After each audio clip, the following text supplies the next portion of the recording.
রাজনীতিতে একটি কথা অনেক বেশি প্রচলিত, সেটি হলো তৃতীয় পক্ষ। এই তৃতীয় পক্ষের অনেক ধরনের সংজ্ঞা আছে, আবার অধিকাংশ ক্ষেত্রেই এর কোনো নির্দিষ্ট সংজ্ঞাও নেই। যেমন আব্দুল কাদের মোল্লার ফাঁসির দাবিতে আওয়ামী লীগ কিন্তু মাঠে নামেনি, নেমেছিল গণজাগরণ মঞ্চ। অর্থাৎ সাইড লাইনে গিয়ে, মানে অর্থাৎ নিজেদের রাজনৈতিক মতাদর্শের সাইড লাইনে গিয়ে আরেকটি প্যারালাল শক্তিকে তৈরি করে রাখা। এবং একই ধরনের শক্তি কিন্তু তৈরি হয়েছিল 1992 সালে, যেটাকে গণ আদালত বলে, এবং জাহানারা ইমামকে খুঁজে সেখানে তারা গণ আদালত বসিয়েছিল। এবং সেই আদালতের পেছনে যে সাধারণ মানুষ অনেকেই জড়ো হয়েছিল, কারণ সেই যে দাবিতে তারা দাঁড়িয়েছিল সেই দাবিটি সাধারণ মানুষের কাছে নেওয়া হয়েছিল। তবে এই যে দুটি পক্ষর কথা বললাম, দুটি পক্ষর পিছনেই কিন্তু আওয়ামী লীগের অবস্থান ছিল, এবং তারা এই রাজনৈতিক কৌশল বলেন, রাজনৈতিক ষড়যন্ত্র বলেন, যেটাই বলেন, সেই বিষয়টি ব্যবহার করেছিল। ঠিক এই মুহূর্তে বাংলাদেশে একটি একদম স্বতঃস্ফূর্ত অভ্যুত্থানের মাধ্যমে ফ্যাসিজমকে বিতরণ করা গিয়েছে। কিন্তু আসলে ফ্যাসিজমের সাথে যারা ছিল, ফ্যাসিবাদের সাথে যারা ছিল, তাদের সবাই কি এই বাংলাদেশ থেকে চলে গিয়েছে? তা তো না, তাদের অবস্থানও রয়েছে। এবং তার মধ্যে হয়তোবা কিছু মানুষ ভুল বুঝেছেন, হয়তোবা চুপ করে থাকবেন, অথবা অনুতপ্ত হবেন বা অনুশোচনা করবেন, কিন্তু সবাই কি তাই করছেন? এবং সেই জায়গাতেই কিন্তু যে স্বতঃস্ফূর্ত ঐক্যমত গড়ে উঠেছিল এই গণ অভ্যুত্থানে, সেই গণ অভ্যুত্থানে সেই ঐক্যমত ক্ষতিগ্রস্ত হওয়ার সম্ভাবনা রয়েছে। দর্শক, ইস্পাহানি মির্জাপুর জিরো আওয়ারে আজকের বিষয় বিএনপি জামায়াতের দূরত্ব, মতভেদ নাকি কৌশল, এই বিষয় নিয়ে আমাদের সঙ্গে কথা বলবেন আজকে বিএনপি নেতা মোহাম্মদ আখতারুজ্জামান বাচ্চু এবং জামাতের কেন্দ্রীয় মজলিসের শুরার সদস্য মোহাম্মদ ইয়াসিন আরাফাত। আপনাদের দুজনকেই স্বাগত জানাচ্ছি। আসসালামু আলাইকুম। দর্শক, আমরা আগে আমাদের বরাবর মতো যে শিরোনাম, সেই শিরোনাম দেখে আসবো। দেখে আসার পরে আমরা আলোচনা শুরু করব। রমনা বটমূলে বোমা হামলা মানবতা বিরোধী অপরাধ, আদালতের পর্যবেক্ষণ। মৃত্যুদণ্ডের সাজা কমিয়ে 2 জনের যাবজ্জীবন ও 9 জনের 10 বছরের কারাদণ্ড। ভবিষ্যৎ বাংলাদেশের পথরেখা বাস্তবায়নী ঐক্যমত্য কমিশনের মূল লক্ষ্য, বলেছেন আলী রিয়াজ। সংস্কার হবে ঐক্যমত্যের ভিত্তিতে, বললেন আমির খসরু। চট্টগ্রাম বিশ্ববিদ্যালয়ের 5ম সমাবর্তন কাল, অংশ নেবে 23,000 শিক্ষার্থী। প্রধান অতিথি ডক্টর ইউনূসকে দেয়া হবে সম্মানসূচক ডিলিট ডিগ্রি। জামায়াতের নিবন্ধন ফিরে পেতে আপিলের পরবর্তী শুনানিকাল, আদালতের রায়ে রাজনৈতিক দলের রেজিস্ট্রেশন বাতিল ইতিহাসে প্রথম, শুনানিতে প্রধান বিচারপতি। এবং আওয়ামী লীগের পতনের পর রেমিটেন্স প্রবাহ বেড়েছে, ঘুরছে অর্থনীতির চাকা। গত বছরের তুলনায় রাজস্ব আদায় বেড়েছে 2%। দর্শক, শুনছিলেন শিরোনাম। বরাবরের মতোই কিন্তু আমাদের অনুষ্ঠানটি আজকেও বৈশাখী টেলিভিশনের পর্দার পাশাপাশি প্রচারিত হচ্ছে, সরাসরি সম্প্রচারিত হচ্ছে বৈশাখী টেলিভিশনের ফেসবুক এবং ইউটিউব পেজে। আপনারা চাইলে সেখানে কমেন্টের মাধ্যমে আমাদের সঙ্গে যুক্ত হতে পারেন। ইয়াসিন আরাফাত, ওয়ালাইকুম আসসালাম। তখন আমি আসসালামের উত্তরটি দিতে পারিনি। মোহাম্মদ আখতারুজ্জামান বাচ্চু, আপনাকে দিয়ে শুরু করতে চাই, যে বিষয়টি বলি, এরপরে আস্তে আস্তে অন্য সব বাক্যে আসবো। বিএনপি জামায়াতের দূরত্ব, মতভেদ না কৌশল? আপনি কি মনে করেন বিএনপি এবং জামায়াত ইসলামীর মধ্যে এক ধরনের দূরত্ব সৃষ্টি হয়েছে? অবশ্যই দূরত্ব থাকতেই পারে, আদর্শগত দূরত্ব, কিন্তু এই যে ফ্যাসিজমের সময়, ফ্যাসিজমের কে গণ অভ্যুত্থানের সময় যে ঐক্যমত তৈরি হয়েছিল, এটি তো নিশ্চয়ই স্বীকার করেন। তাহলে সেই ঐক্যমত এখন কি আছে কিনা, দূরত্ব সৃষ্টি হয়েছে কিনা? দেখেন, বিএনপি জামাতের দূরত্ব, মতভেদ না কৌশল, আপনার এই বিষয়ে আমি বলতে চাই যে বিএনপি একটি উদার গণতান্ত্রিক রাজনৈতিক দল, জামাত আরেকটি রাজনৈতিক দল। বিএনপি জামাত কেমন? জামাত তো উদার গণতান্ত্রিক নয়। জামাত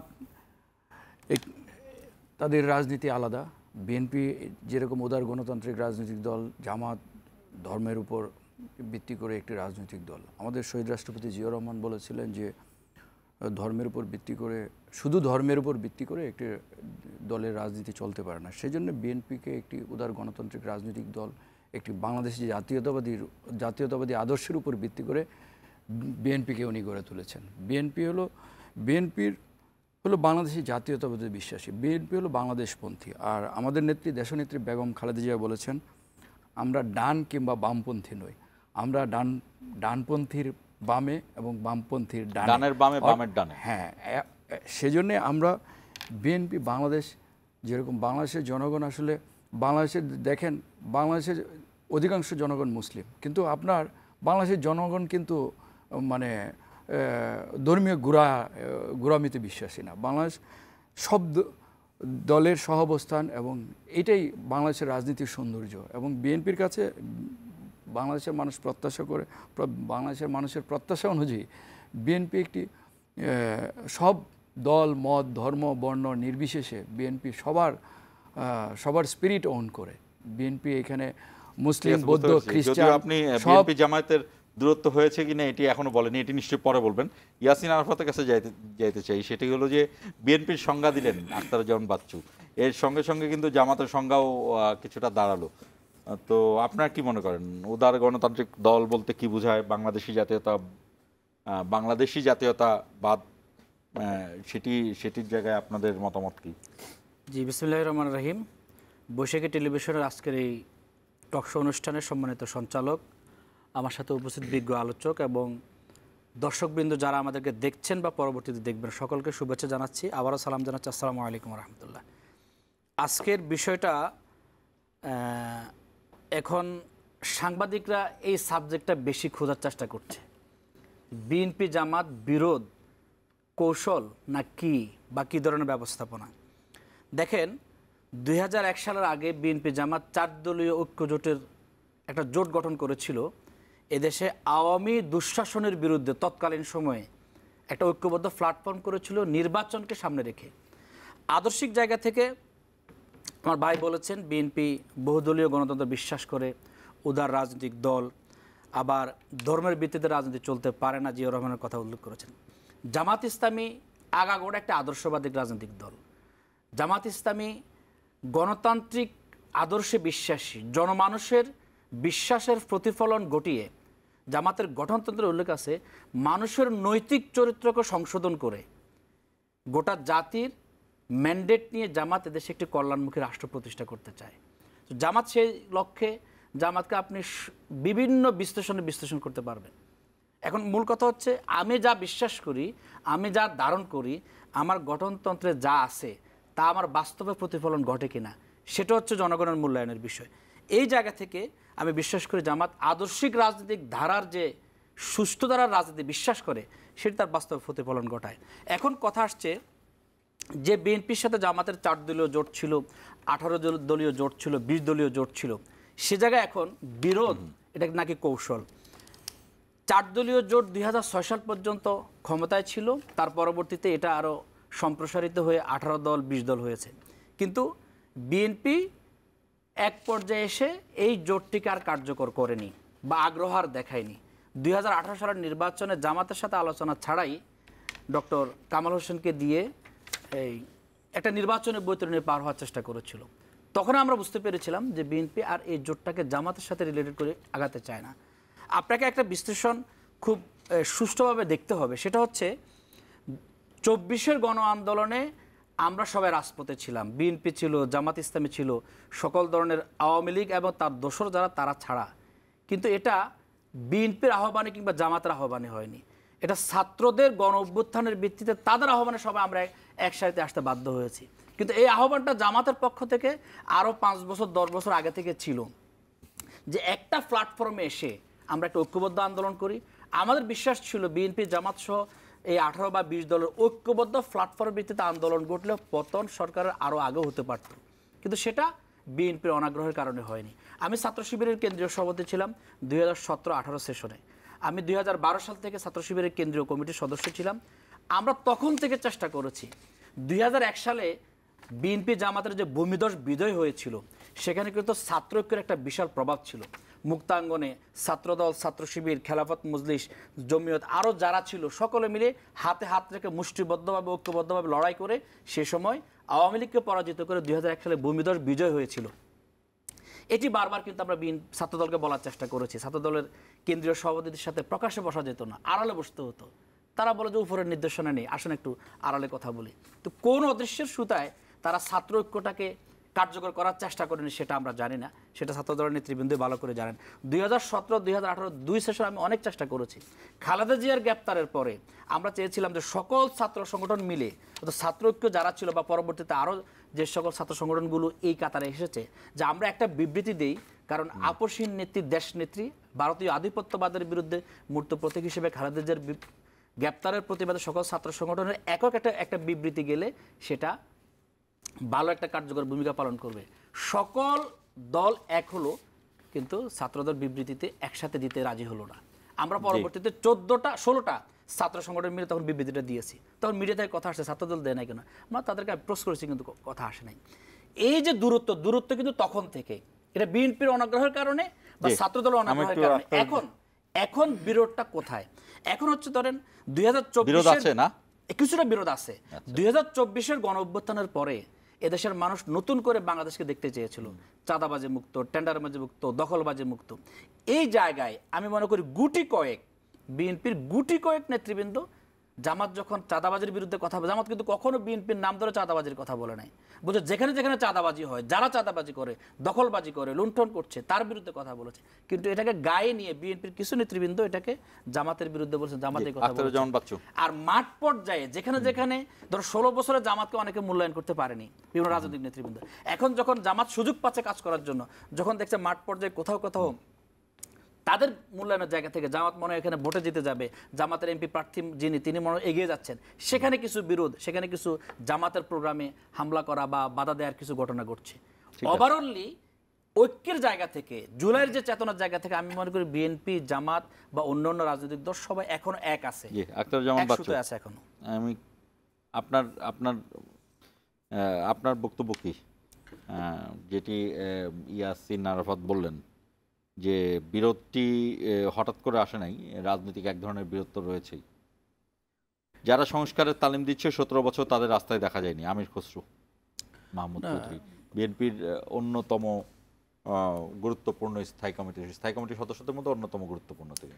দেখেন, আমাদের স্থায়ী কমিটির সদস্য আমির খসরু মাহমুদ চৌধুরী সাহেব যথার্থই বলেছেন। দেখেন, 17 বছরে আমাদের 2276 জন ক্রসফায়ারে নিহত হয়েছে, আমাদের 3 শতাধিক কম হয়েছে। এখনো 28 জন নিখোঁজ আছে। আমাদের নামে 1,42,000 মামলা, 70 লাখ আসামি, এবং আমাদের নেতাকর্মীরা, অসংখ্য নেতাকর্মী গুম খুন হয়েছে। জুলাই বিপ্লবের কথা বললেন আমাদের সহ আলোচক, জুলাই বিপ্লবে আমাদের দল হিসেবে, আমাদের সংগঠন হিসেবে সর্বোচ্চ 848 জন আমাদের শহীদ হয়েছেন, 5000-এর বেশি আহত হয়েছেন। এই জুলাই বিপ্লবে আমিও একজন সম্মুখ যোদ্ধা ছিলাম। আপনি দেখবেন আপনাদের বিভিন্ন টিভি চ্যানেলের, আমার বাসা বনশ্রী এলাকায় আমি সম্মুখ যুদ্ধে ছিলাম। দেশ টিভি সহ বিভিন্ন টেলিভিশনে দেখা গেছে। আমি যদিও টেলিভিশন এবং ইউটিউবে পরবর্তীতে খেয়াল করেছি, আমি কখনোই খেয়াল করিনি। ইভেন আপনাকে আমি বলি, আমি যে বাড়িতে পালিয়েছিলাম, আমি নিজের বাড়িতে থাকতে পারি নাই, আমার বাসা বনশ্রী। আমি যে বাড়িতে পালিয়েছিলাম, উনি কোনো রাজনৈতিক দল করেন না, উনি একজন মানুষ এবং উনি একজন শিক্ষাবিদ। আমি এখানে এই স্টুডিওতে ওনার নামটা উল্লেখ করলাম না, উনি কখনো রাজনীতি করেন নাই।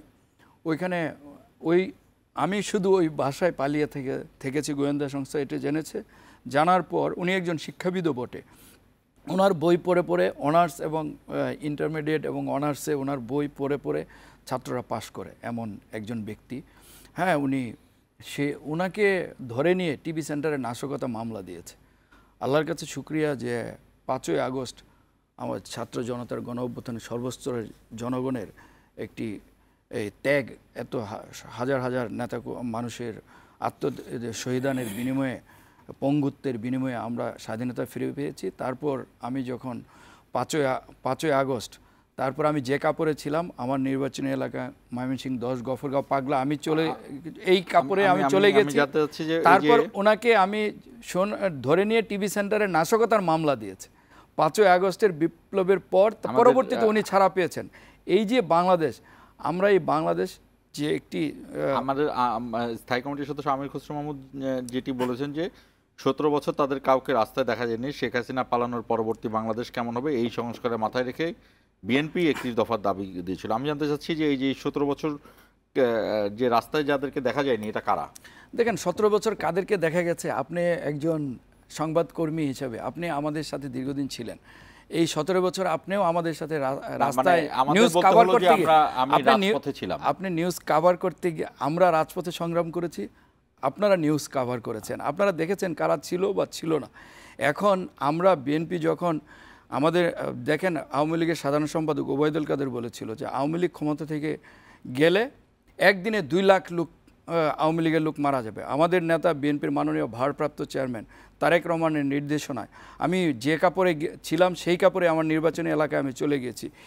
তার আগে ফোনেই সব নেতাকর্মীদেরকে নির্দেশনা দিয়েছি যেন জনগণের জানমালের নিরাপত্তা, তখন কোনো প্রশাসন ছিল না, পুলিশ আমাকে বারবার ফোন করে মানে আমার কাছে নিরাপত্তা চেয়েছে। আমি থানার 2 পাশে পাহারার ব্যবস্থা করেছি। আমার এখানে 2টি থানা, গফরগাঁও এবং পাগলা।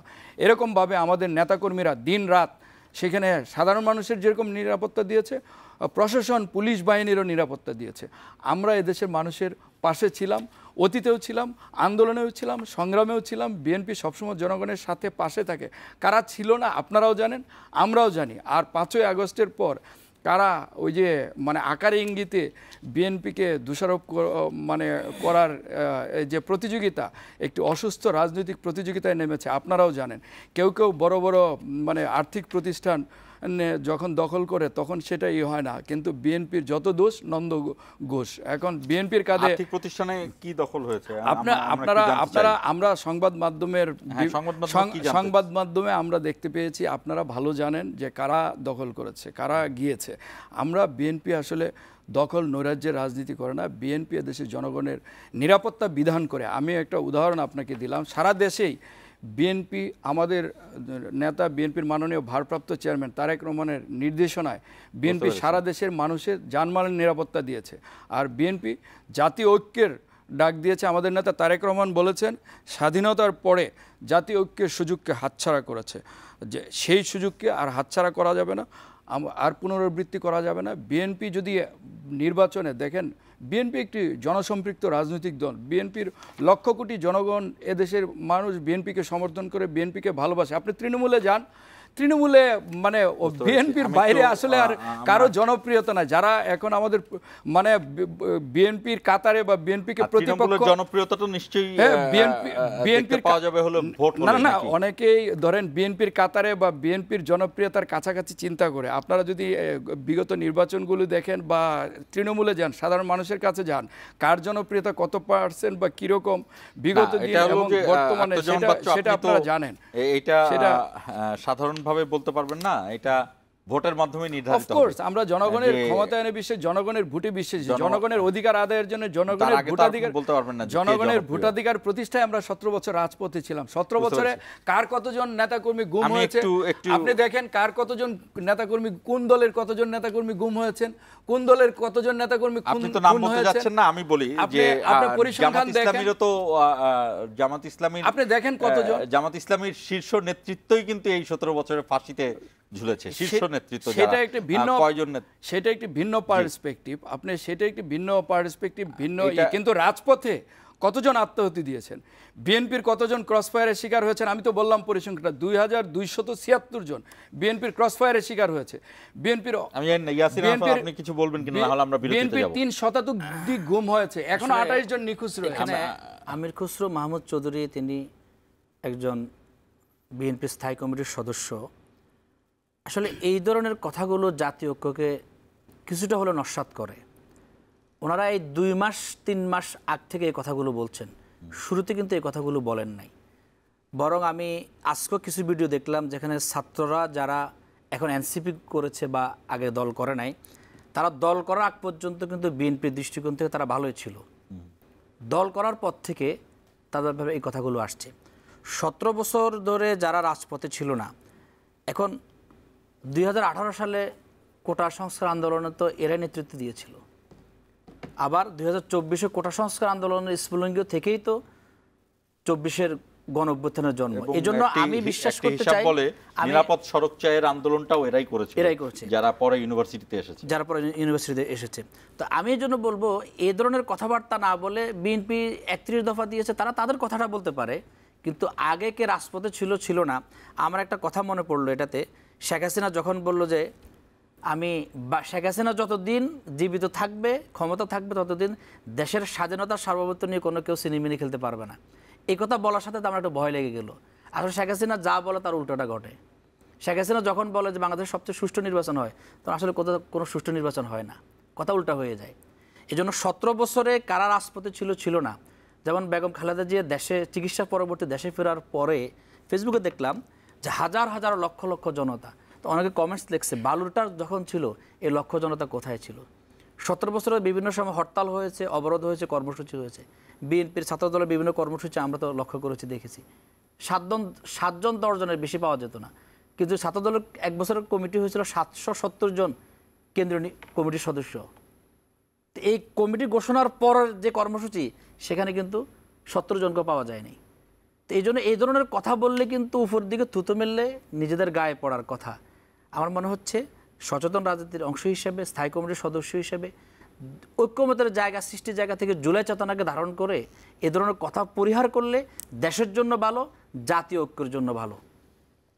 জি, আমরা ছোট্ট একটি বিরতির সময় হয়েছে। দর্শক আমাদের সঙ্গেই থাকুন। আমাদের অনুষ্ঠানটি সরাসরি সম্প্রচারিত হচ্ছে বৈশাখী টেলিভিশনের ফেসবুক এবং ইউটিউব পেজে। আপনারা চাইলে সেখানে কমেন্টের মাধ্যমে আপনাদের মতামত, পরামর্শ জানাতে পারেন। আমাদের আজকের বিষয় জামায়াতে ইসলামী এবং বিএনপির দূরত্ব, এটি কি মতভেদ নাকি এক ধরনের কৌশল? দর্শক থাকুন আমাদের সঙ্গে, ছোট্ট একটি বিরতি শেষে আবারও যুক্ত হব।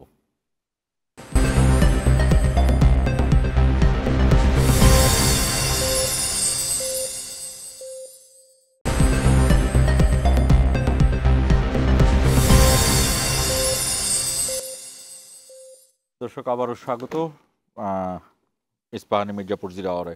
আমাদের আজকের যে বিষয় বিএনপি জামাতের দূরত্ব, মতভেদ নাকি কৌশল। ঠিক আছে, আমি আরেকটি বিষয় আমি বলতে চাই। আখতারুজ্জামান বাচ্চু, আপনাদের আমি না হয় ধরলাম যেটা ইয়াসিন আরাফাতও বলেছেন যে এটি সাংবাদিকরা বা গণমাধ্যম ইচ্ছা করে এই ধরনের কথা বলছে।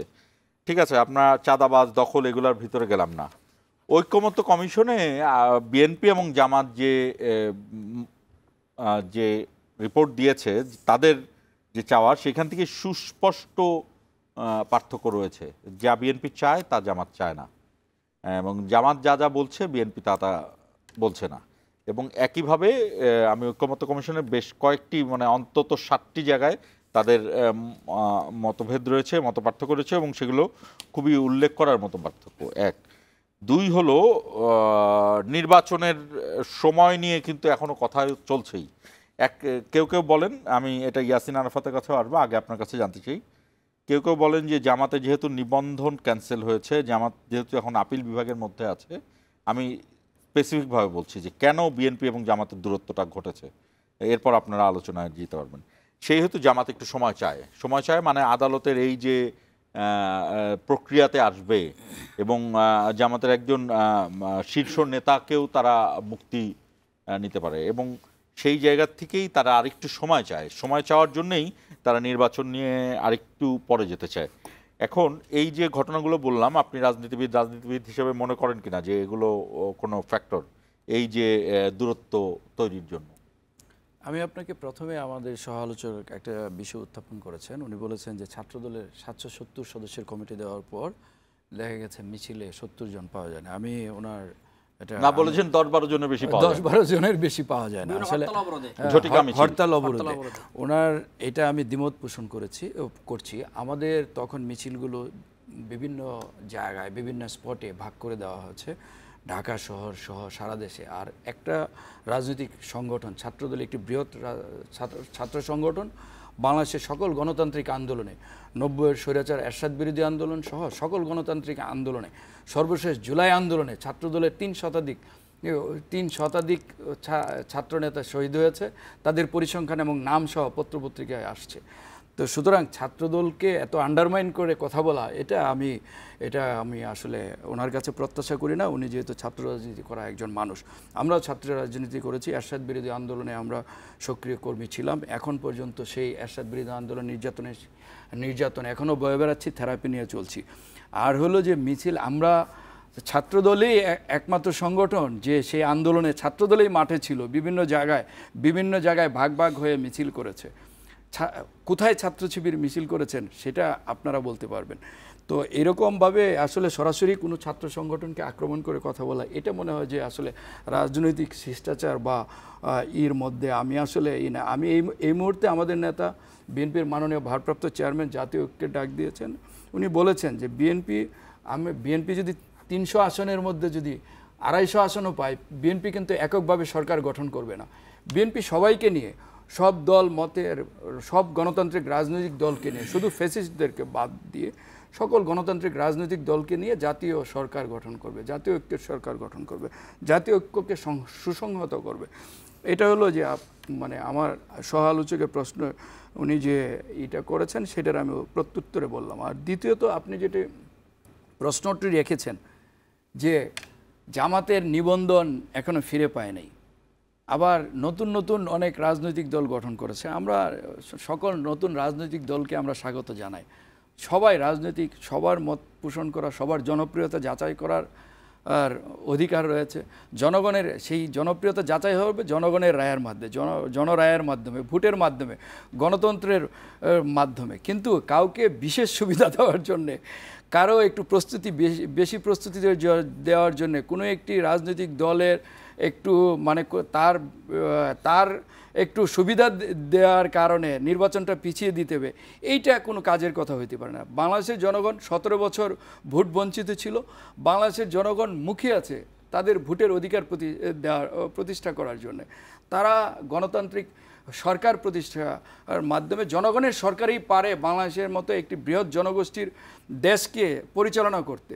সুতরাং আমরা বাংলাদেশের জনগণ যেরকম বা জন আকাঙ্ক্ষা একটি গণতান্ত্রিক নির্বাচনের মাধ্যমে শীঘ্রই ডিসেম্বরের মধ্যে একটি গণতান্ত্রিক নির্বাচনের মাধ্যমে জনগণের সরকার প্রতিষ্ঠা করা, বিএনপি সেই লক্ষ্যেই কাজ করছে এবং অন্তর্বর্তীকালীন সরকারকে সেই দাবি জানিয়ে আসছে।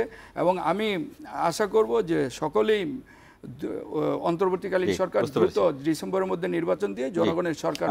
ইয়াসিন আরাফাত, যে কথাটি আখতারুজ্জামান বাচ্চুকে বলেছিলাম, আপনার খেয়াল আছে যে ঐক্যমত্য কমিশনের কথা তো বললামই, এছাড়াও কৌশলগত কারণে যে কথাটি বিএনপি বিভিন্ন জায়গা থেকে বলছে যে জামাত এইসব বিভিন্ন কারণে জামাত নির্বাচন পিছিয়ে দেওয়ার কথা বলছে। আচ্ছা, তো আমি একটু ভাইয়ের কথা, আসলে আমি আমার ছাত্র জীবনের কেন্দ্রীয় নেতৃত্বে থাকার সময়ে আমি আমার একটা রিয়েলাইজেশন তুলে ধরেছি, আন্ডারমাইন্ড না। কারণ জাতি তো জানা প্রয়োজন, কারণ জাতিরও প্রশ্ন ছিল 2001-এ ছাত্র ঐক্য গঠন করে এত বড় বিজয় এনে দিল, তাহলে এর পরবর্তীতে 2014 নির্বাচন গেল, 18 নির্বাচন গেল, 24 নির্বাচন হলো, ছাত্র ঐক্যকে আর কেন এক কাতারে দেখা গেল না? এই প্রশ্ন তো জাতিরও। সে জায়গা থেকে আমি যেহেতু ছাত্র শিবিরের কেন্দ্রীয় সভাপতি ছিলাম, আমি বলেছি এটা আমরা বহু চেষ্টা করেছি, কিন্তু ছাত্রদল এক টেবিলে আসতে রাজি হয়নি। এবং কি খালেদা জিয়ার মুক্তির দাবি তো এক পত্রে ছাত্রদল শিবিরের সাথে বিবৃতিতে রাজি হয়নি। এটা জাতির জানা দরকার। আমি এখানে আন্ডারমাইন্ড করা কিংবা আক্রমণ করে কথা বলার কোনো বিষয় আসেনি। আর ছাত্রদলের বিষয় হরতাল অবরোধের আমি কথা বলেছি, যেগুলো প্রকাশ্যে দিবালকে কর্মসূচি, যেগুলো তো সুযোগ ছিল, পুলিশ প্রোটেকশন দিয়েছে, অনুমতি ছিল, আমি সেই কর্মসূচির কথা বলিনি। আমি বলছি এর বাইরে যেগুলো প্রতিরোধের মুখে, আপনার ছাত্রদলের বর্তমান কেন্দ্রীয় সভাপতি রাকিব ভাইয়ের নেতৃত্বে একটা মিছিলের ছবি দেখবেন, একটা এই 24 নির্বাচনের আগের মুহূর্তে 10-12 জনের বেশি ছিল না, এখন একটা ভিডিও আপনি দেখবেন। শুধু আমি যৌক্তিকতার ভিত্তিতে কথা বলেছি। এখন একটা ভিডিও ছাত্রদলের থেকে অভিযোগ করা হচ্ছে এটা ছাত্র শিবিররা ভাইরাল করেছে। না, ভাইরাল যে করতে পারে করুক, অসুবিধা নাই। আর নির্বাচন পিছিয়ে দেওয়ার ক্ষেত্রে যে কথা বলছেন, নতুন দল গঠন হয়েছে, তাদের দল গঠনের সুবিধার্থে নির্বাচনটা পেছানো হচ্ছে কিনা, জামাত ইসলামের নিবন্ধন এই কথাটা কিন্তু এ পর্যন্ত কোথাও আসে নাই, হয়তো আপনারা নতুন করে বলছেন। জামাত ইসলামী দেশের স্বার্থে রাজনীতি করে। জামাত ইসলামী স্পষ্টতই ক্লিয়ার করেছে ফেসিবাদ যে কারণে এই রাষ্ট্রের ভিতরে জেঁকে বসেছিল, এই রাষ্ট্র ব্যবস্থায় সংস্কারের মাধ্যমে ফেসিবাদের যেন ভবিষ্যতে ফেসিবাদ কায়েম হতে না পারে, মৌলিক কিছু সংস্কার করে যেন দ্রুত নির্বাচন দেওয়া হয়। জামাত একবারও বলেনি আমরা নিবন্ধন পেইনি তারপরে নির্বাচন দেওয়া হোক, এটা বলার জন্য না, এটা জামাত ইসলামী এটা প্রাসঙ্গিক না। কারণ আমরা দৃঢ়ভাবে বিশ্বাস করি এবং আজকে প্রধান বিচারপতি যে কথা বলেছেন যে উপমহাদেশে শুধু নয়, এই প্রথম কোন হাইকোর্ট মানে আদালতের মাধ্যমে কোন রাজনৈতিক দলের নিবন্ধন বাতিল হওয়া, এটা একমাত্র নজির। সুতরাং যে বেইনসাফি জামাতের উপর করা হয়েছিল, আমরা বিশ্বাস করি আমরা আমাদের প্রতীক ফিরে পাবো, নিবন্ধন ফিরে পাবো, আমরা এটা নিয়ে অরিড না। আমরা আমাদের জায়গা থেকে নির্বাচনটা ফিসানোর জন্য জন্য বলছি না, আমরা বলছি মৌলিক ন্যূনতম কিছু সংস্কার করে নির্বাচন কাঠামো, রাষ্ট্রের ব্যবস্থাপনা, এরপরে এই মৌলিক জায়গা থেকে কিছু সংস্কার করে তারপরে নির্বাচনটা দেওয়ার জন্য আমরা বলছি। আবার কোনোভাবে যেন এটা যেন দীর্ঘ না হয়, দেরি না হয়, এটাও ক্লিয়ার করেছি। এরপরে আপনি এই প্রসঙ্গে কথা আসছেন যে এই প্রসঙ্গগুলো নিয়ে, যেমন সংস্কার কমিশনে জামাত যে সুপারিশ দিয়েছে, বিএনপি ঐকমত্য কমিশনে জামাত যে সুপারিশ দিয়েছে, বিএনপি যে সুপারিশ দিয়েছে, এগুলো থেকে মতবিরোধ করে। আমি মনে করি যে বাংলাদেশের রাজনৈতিক আদর্শের জায়গা থেকে শুরুতে তো কথা আসছে, বিএনপি জাতীয়তাবাদে বিশ্বাস করে, জামাত ইসলামী আদর্শে বিশ্বাস করে। সে জায়গা থেকে জামাত যেটা বলবে বিএনপিকে কেন সেটা বলতে হবে, আবার বিএনপি যেটা বলবে জামাতকে বা সেটা কেন বলতে হবে? প্রত্যেকের জায়গা থেকে সুচিন্তিত মতামত জাতি এবং রাষ্ট্রের জন্য দিবে। বিএনপি একটি দফা সংস্কার কর্মসূচি দিয়েছে। বিএনপি এখনও অনেক টকশোতে আমি অংশগ্রহণ করেছি, যখন কোনো সংস্কারের পয়েন্ট আসে যে এটা তো বিএনপি সবার আগে দিয়েছে। আমি তো মনে করি বিএনপি নতুন দল বরণ পুরাতন দল বরণ 17 বছর মাঠে থাকুক আর না থাকুক, যদি সংস্কারটা যৌক্তিক হয় বলা উচিত ছিল যে ধন্যবাদ তোমাদেরকে, তোমরা এই কথাটা সামনে নিয়ে আসছো, এটা বলা দরকার ছিল। কিন্তু মত পার্থক্যের জায়গা থেকে এখানে মতবিরোধ না। যেমন জামাত ইসলামের পক্ষ থেকে বলা হয়েছে যে বাংলাদেশের প্রধানমন্ত্রী হবেন তিনি 2 বারের বেশি হবেন না, আর বিএনপির পক্ষ থেকে বলা হয়েছে যে একবার গ্যাপ দিয়ে তিনি আবার হতে পারবেন। তো এটা মতবিরোধের কোনো পয়েন্ট হতে পারে না। এরপরে সেন্ট্রাল কাউন্সিল গঠন করার বিষয়ে যে কথা আসছে, সেখানে বিএনপি মত দেয়নি, জামাত সেখানে মত দিয়েছে, তবে জামাত কিছু কারেকশন দিয়ে মত দিয়েছে। তো এরকম মত পার্থক্য ব্যক্তি, সংগঠন, দলের পক্ষ থেকে সুচিন্তিত মতামত তারা দিতে পারে, এখান থেকে মতবিরোধ না। মতবিরোধ হচ্ছে পাওয়ারের জায়গা থেকে। তারা মনে করছে যে চাঁদাবাজি, দখলবাজি, টেন্ডারবাজি, এটা বিরুদ্ধে কথা বলার মাধ্যমে, যেমন বিএনপি বলার চেষ্টা করছে যে আমাদেরকে গায়েল করার জন্য বিভিন্নজন বিভিন্ন জায়গায় কথা বলছে। আজকে আখতারুজ্জামান যেটা বলছেন যে বিএনপি চাঁদাবাজি করে না, টেন্ডারবাজি, দখলবাজি করে না, অথচ বিএনপির আমাদের আজিজুল বারী হেলাল ভাই, সাবেক কেন্দ্রীয় সভাপতি ছাত্র দলের, তিনি বলেছেন বিএনপির 4,500 নেতাকর্মীকে শুধু চাঁদাবাজির অভিযোগে বহিষ্কার করা হয়েছে। তাহলে 4,500 চাঁদাবাজি না করার কারণে বহিষ্কার করা হয়েছে, করছে জন্য তো বহিষ্কার করছে। সুতরাং এই জায়গাগুলো রিয়েলাইজেশন আসা উচিত। আপনার সাধুবাদও জানানো উচিত। অবশ্যই সাধুবাদ জানাচ্ছি, কিন্তু এই জায়গায় বিএনপিকে আরো নিয়ন্ত্রণ করা প্রয়োজন। এখনো তো কথা আসছে, কথা থাকতেছে। তো এগুলো মতবিরোধের জায়গা। আমি মনে করি যখন রাষ্ট্রের স্বার্থে যদি কোনো প্রতিবাদ হয়, সেটাকে সাধুবাদ জানানো উচিত যে অমুক দল এই বিষয়ে প্রতিবাদ করেছে, আমরা তাদের সাধুবাদ জানাই। আপনি বলতে পারেন যে ভাই আপনাদের ভিতরে থাকলেও আপনারা সেটা সংশোধন করে নেন, অন্য দলের ভিতরে থাকলেও সেভাবে সংশোধন করে নেন, আপনার কর্মীদেরকে নিয়ন্ত্রণ করুন, নেতাদেরকে নিয়ন্ত্রণ করুন। এরপরে এখন বিভিন্ন যারা ফেসিবাদের সাথে যারা যুক্ত ছিল, তাদের কেউ হয়তো দায়িত্বে ছিল না, ফ্রন্ট লাইনে ছিল না, কিন্তু তাদের সমর্থক ছিল, সহযোগী ছিল, তারা ব্যানার পাল্টিয়ে, খোলস পাল্টিয়ে তারা আবার আমাদের সাথে মিশে, বিভিন্ন দলের সাথে মিশে এই কাজগুলো করতে পারে। সে জায়গা থেকে প্রত্যেক দল তার জায়গা থেকে জাতিকে, দলকে, কর্মীদেরকে আহ্বান করা উচিত ছিল, কিন্তু সে জায়গায় জামাত শুধু আহ্বান করেছে। জামাতের আমির বলছেন যে জামাতের কোনো নেতা যদি আপনার সম্পদে হাত বাড়ায়, দখলবাজি করার জন্য হাত বাড়ায়, চাঁদাবাজি করার জন্য হাত বাড়ায়, আমি জামাতের আমির নির্দেশ দিচ্ছি ওই হাতকে সবার আগে গুড়িয়ে দিবেন। এই কথা জামাতের আমির বলেছে, অন্য কেউ এত সাহস করে বলে নাই। না, বিএনপির ভারপ্রাপ্ত চেয়ারম্যান তো ব্যবস্থায় নিয়েছে। বিএনপির ভারপ্রাপ্ত চেয়ারম্যান জনাব তারেক রহমানকে আমি সাধুবাদ জানাই। তিনি প্রতিদিন যে বক্তব্য দেন, এই বক্তব্যের প্রতিফলন তার স্থায়ী কমিটির সদস্যদের আমি মুখে শুনি না, বরং তার উল্টাটা শোনা যায়। যেমন মির্জা আব্বাস সাহেব কি বলছেন, ওরা কি সংস্কার করবে, ওরা যা সংস্কার করবে সব আমরা চেঞ্জ করে ফেলবো, কোন সংস্কার? এটা তিনি আগে বলেছিলেন, আপনি যেটা এটা একসময় বলেছিলেন, কিন্তু পরে কিন্তু এটা মুখ ফসকে বলে ফলো কাজ যেভাবে বলে না, উনি এটা পলিটিক্যাল লেটারিক হতে পারে। দেখেন কথাটা মিডিয়াতে আসছে। আমি শেষ করি, 30 সেকেন্ড শেষ করি। এরপরে এখন স্থায়ী কমিটির সদস্য আমির খুসরো মাহমুদ চৌধুরী যে কথা বলছেন, বা এখন প্রতিনিয়ত বিভিন্ন অ্যাঙ্গেলে, মানে যারা জুলাইয়ের সহযোদ্ধা তাদেরকে অ্যাঙ্গেল করে ক্রিটিসাইজ করে যে ধরনের কথাবার্তা হচ্ছে, এগুলো তো আমি মনে করি যেমন বাচ্চু না করা। আমরা ছোট্ট একটা বিরতিতে যাব, 1 মিনিট বললাম, এরপরে বিরতিতে যাব। দেখেন, উনি যে কথাটি বলেছেন যে বিএনপির আজিজুল বারী হেলাল সাহেবের রেফারেন্স দিয়ে, আমাদের প্রিয় বড় ভাই আজিজুল বারী হেলালের রেফারেন্স দিয়ে 4,500 লোক চাঁদাবাজির কারণে ব্যবস্থা নেওয়া এরকম হয়েছে, ওনার আমি দ্ব্যর্থহীনভাবে বলতে চাই, ওনার কাছে কোনো ডকুমেন্ট আছে যে চাঁদাবাজির অভিযোগে 4,500 মানুষের বিরুদ্ধে ব্যবস্থা নেওয়া হয়েছে? আজিজুল বারী বা হেলাল কি সেই কথা বলেছেন? প্রশ্নই আসে না, উনি চাঁদাবাজির কথা বলেন নাই।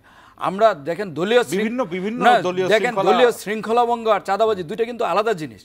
আপনি দলীয় শৃঙ্খলাভঙ্গ আর কে আপনি চাঁদাবাজি হিসেবে চালাবেন। বিএনপির রাজনৈতিক দলটা কিভাবে চলে, কি কারণে তাদেরকে বিরুদ্ধে ব্যবস্থা নেওয়া হচ্ছে সেটা বিএনপি জানে। উনি জানলেন কিভাবে? ওনাকে কি বলেছেন? আমাকে বলতে দেন। আজিজুল বাড়ি হেলাল কখনোই বলে নাই যে চাঁদাবাজির জন্য তাদের বিরুদ্ধে ব্যবস্থা নেওয়া হচ্ছে। আপনারা যদি দোষারোপের রাজনীতি করেন, আপনারা যদি উদুরপিণ্ডি বুদুর গাড়ে চাপাতে চান, তাহলে তো মুশকিল ভাই। আর হলো সংস্কারের বিষয় যেটা বলা হয়েছে, অবশ্যই বিএনপি তো ভাই, আপনারা যখন ছাত্রলীগের পেটে ঢুকে বসেছিলেন, আপনারা ছাত্রলীগ থেকে বের হয়ে শিবির হয়েছে, তো আমরা দেখেছি ঢাকা বিশ্ববিদ্যালয়ে আপনারা দেখেছেন শিবিরের সভাপতি সেক্রেটারি ছাত্রলীগ করতো। তারা ছাত্রলীগের পেটের মধ্যে, বিএনপি যখন বন্দুকের মুখে রক্তচক্ষুকে উপেক্ষা করে বিএনপি যখন রাজপথে লড়াই করেছে, তখন তারা ছাত্রলীগ সেজে তখন ছাত্রলীগের সাথে জয় বাংলা স্লোগান দিয়েছে, মুজিববাদের স্লোগান দিয়েছে। এখন 5ই আগস্টের পরে সঠিক না, এটা বারবার প্রমাণ করে দেওয়া হয়েছে। এখন 5ই আগস্টের পরে ওনারা ছাত্রলীগের পেট থেকে বের হয়ে শিবির হয়েছেন। শুনেন, বিএনপি একমাত্র দল যখন বন্দুকের গুলির সামনে দাঁড়িয়ে 31 দফা সংস্কার প্রস্তাব আমাদের নেতা বিএনপির মাননীয় ভারপ্রাপ্ত চেয়ারম্যান দিয়েছেন কত সালে? 13 জুলাই 2023 সালে। আপনি চিন্তা করুন, এটা হলো 2025 সাল। তখন আওয়ামী লীগের রক্তচক্ষু উপেক্ষা করে বন্দুকের মুখে দাঁড়িয়ে বিএনপি তখন সংস্কার প্রস্তাব দিয়েছে। সংস্কারের প্রথম প্রবর্তক তো বিএনপি। এখন যারা 2025 সালে এসে সংস্কারের কথা বলছে, তার অনেক আগেই বিএনপি সংস্কারের চিন্তা করেছে। বিএনপি যারা আজকে যে চিন্তা করেন, বিএনপি আরো অনেক আগেই সেই চিন্তা করেন। আমরা ছোট্ট একটি বিরতিতে যাব, বিরতি শেষে আবারও যুক্ত হব। দর্শক থাকুন আমাদের সঙ্গে, ছোট্ট একটি বিরতি নিচ্ছি, বিরতি থেকে ফিরে আবারও আলোচনায় যুক্ত হব।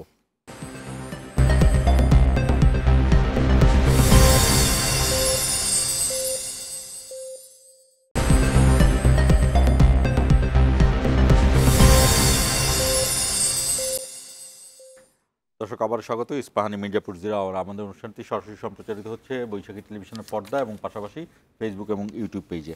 আমি ইয়াসিন আরাফাত আপনার কাছে আসতে চাই। আপনি মির্জা আব্বাসের কথাটি যেহেতু এনেছেন, মির্জা আব্বাস আজকের যে মন্তব্য, সেই মন্তব্য হলো সারা দেশে বিএনপিকে নিশ্চিহ্ন করা গেলেই আওয়ামী লীগের মতো দেশকে লুটে পুটে খাওয়া যাবে।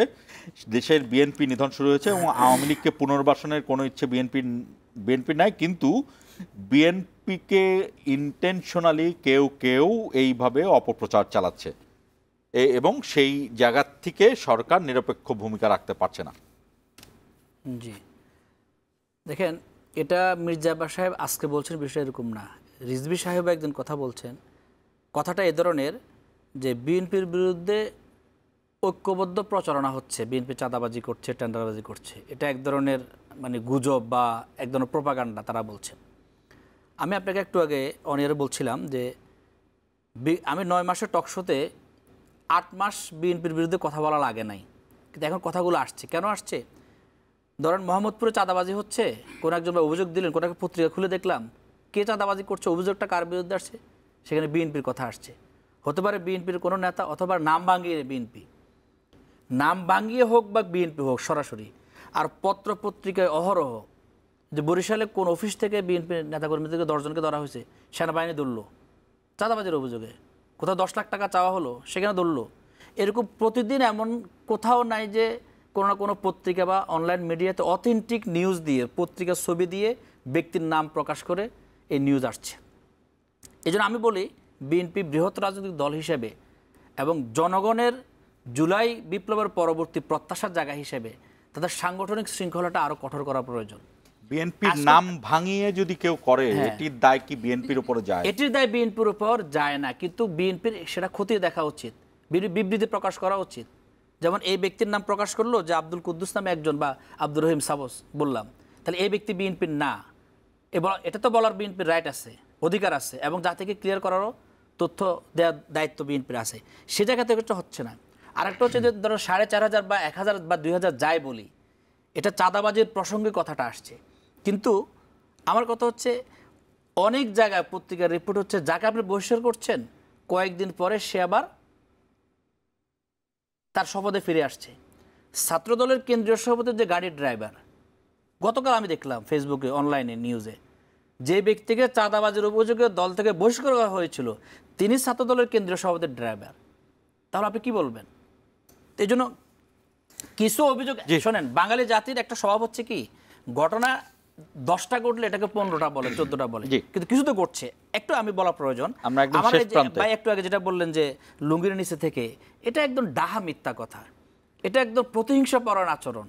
যে ছাত্র শিবির 16-17 বছরের জুলুমের শিকার হলো, শত শত নেতাকর্মীকে খুন করা হলো, এখনো শিবিরের 5 জন নেতাকর্মী গুম হয়ে আছে যাদের কোনো হদিশ নেই। এত গুলির মুখে দাঁড়িয়ে ছাত্র শিবির আন্দোলন করেছে, বিক্ষোভ করেছে, হরতাল কর্মসূচি পালন করেছে, তারপরও বলতে চায় যে শিবির নাকি ছাত্র লীগের ভিতরে ছিল। এটা কারা বলে? আমরা পত্রিকা মিডিয়ার মধ্যে যে ব্যক্তি বলছে সে একসময় ছাত্রলীগ করছে, এখন ছাত্রদল করে। আমি আখতারুজ্জামানের পিছনের ব্যাকগ্রাউন্ড জানি না। ফজলুর রহমান বিএনপির অ্যাডভোকেট ফজলুর রহমান সভাপতি এবং না, উনি শুধু ছাত্রলীগ করেন না, উনি বাংলাদেশের সবগুলো দলই করেছেন। ঠিক আছে, শেষ এখন BNP উনি আবার সে করেছেন। এই মানে বুঝতে হবে যে এই প্রপাগান্ডাগুলো কারা চালায়। উনি জাতীয় পার্টিও আমি শুধু করেছেন, একটা উদাহরণ আওয়ামী লীগও দিই। করেছেন। 2014 নির্বাচন পরবর্তী 5 জানুয়ারি মার্চ ফর ডেমোক্রেসি প্রোগ্রাম হয়েছিল, সেটা 18 দলীয় বা 20 দলীয় জোট যখন ছিল তার কর্মসূচি হিসেবে। বিএনপি সেদিন তো রাস্তায় নামে নাই, কর্মসূচি তো বিএনপি জামাত মিলে দিয়েছিল, কিন্তু সেদিন মার্চ ফর ডেমোক্রেসিতে খিলগাঁওতে ছাত্র শিবির নেতা খলিলুর রহমান শহীদ হয়েছিল, শিবিরের বহু নেতাকর্মী সেখানে আহত হয়েছিল। সেদিন বিএনপির একজন নেতাকর্মী আহত হয়। আমি শেষ সুতরাং পর্যায়ে একদম- বুলেটের মুখে দাঁড়িয়ে লড়াই করার উদাহরণ আমাদের অনেক আছে। আখতারুজ্জামান আমি বাচ্চা সেই- একদম ওই- শেষ মুহূর্তে, এইজন্য ওই আমি শেষ যেটা প্রান্তে চাইছিলাম আমি মাত্র 1.5 মিনিট সময় আছে আচ্ছা, আমাদের আমি হাতে। 1.5 মিনিটে শেষ করবো। মার্চ ফর ডেমোক্রেসিতে উনি যেটা বললেন যে বিএনপির রাজপথে নামে নাই, আপনি তো নিজে সাক্ষী। আমি তখন হাবিবুন নবী সোহেল ভাইয়ের নেতৃত্বে আমরা পল্টনে, আমরা কালভার্ট রুট থেকে শুরু একটা করে চেহারা দেখানোর জন্য না মিডিয়া ফেস আপনি বলতে দেন, আপনি বলতে দেন। আপনারা চেহারা দেখানোর রাজনীতি বা ওই যে মিডিয়ায় ওই যে সামাজিক যোগাযোগ মাধ্যমে প্রপাগান্ডা ছড়ানোর রাজনীতি কারা করে জনগণ জানে এবং মিডিয়া কর্মীরাও জানে। শান্ত ভাই তখন আমাদের সাথেই ছিল। কালভার্ট রুট থেকে আমরা কয়েক হাজার নেতাকর্মীর মিছিল নিয়ে যখন রওনা দেই, তখন ওই মিছিলে আমাদের মাননীয় মহাসচিব সাহেবেও থাকার কথা ছিল, কিন্তু তার আগে পুলিশ গুলি চালিয়ে, লাঠিচার্জ করে, টিয়ার সেল চালিয়ে আমাদের কত নেতাকর্মী, শত শত নেতাকর্মীকে সেদিন আহত করেছেন। মার্চ ফর ডেমোক্রেসিতে বিএনপি নামে নাই, সেটা আপনি ঠিক বলেন নাই। আপনারা কোথায় নেমেছেন সেটার প্রমাণ, শিবিরের নেতা শহীদ হয়েছে সেটা আপনি বলবেন, আর আমার দলের কথা আমি বলবো। আপনি আপনার দলের, আমি তো এখানে আপনার দলের প্রতিনিধিত্ব করতে আসি নাই, আমি তো আসছি আমার দলের প্রতিনিধিত্ব করতে। সুতরাং আপনি এই ব্লেম গেমের রাজনীতি না করে এখন হলো যে আসলে হয়েছে কি, এখন এমনই একটি সময়, এই সময় আমাদের সবাই মিলে ঐক্যবদ্ধ থেকে দেশকে এগিয়ে নেওয়া। ধন্যবাদ। জি, আপনাদের দুজনকেই ধন্যবাদ, অনেক প্রাণবন্ত আলোচনা করলেন। দর্শক, দিন শেষে অর্থাৎ আমাদের এই আলোচনার শেষে কিন্তু দুই নেতাই বললেন যে শেষ পর্যন্ত ঐক্যমতে আসা উচিত। এই ঐক্যমতটি দরকার, কারণ এই ঐক্যমতটি দরকার নির্বাচনের কারণে। তবে মতবিরোধ থাকবে, মত পার্থক্য থাকবে, মতভেদ থাকবে, মতাদর্শগত পরিবর্তন হবে, এটি স্বাভাবিক। কারণ যত মত তত পথ, তত ফুল তত মধু, এইভাবেই বলা হয়। সেই জায়গাতে থাকুক এবং বাংলাদেশে একটি সুষ্ঠু নির্বাচন হয়ে যাক। সেই সুষ্ঠু নির্বাচনই জানাবে যে এইবার বাংলাদেশের কোন মতকে বেশিরভাগ মানুষ তাদের পক্ষে সায় দেয়। সেই জায়গা থেকে আমরা জানতে পারবো যে বাংলাদেশ আসলে কোন দিকে যাবে, নতুন বাংলাদেশ আসলে কিভাবে চলবে। এই প্রত্যাশা রেখে শেষ করছি। ইস্পাহানে মির্জাপুর 0 আওয়ার।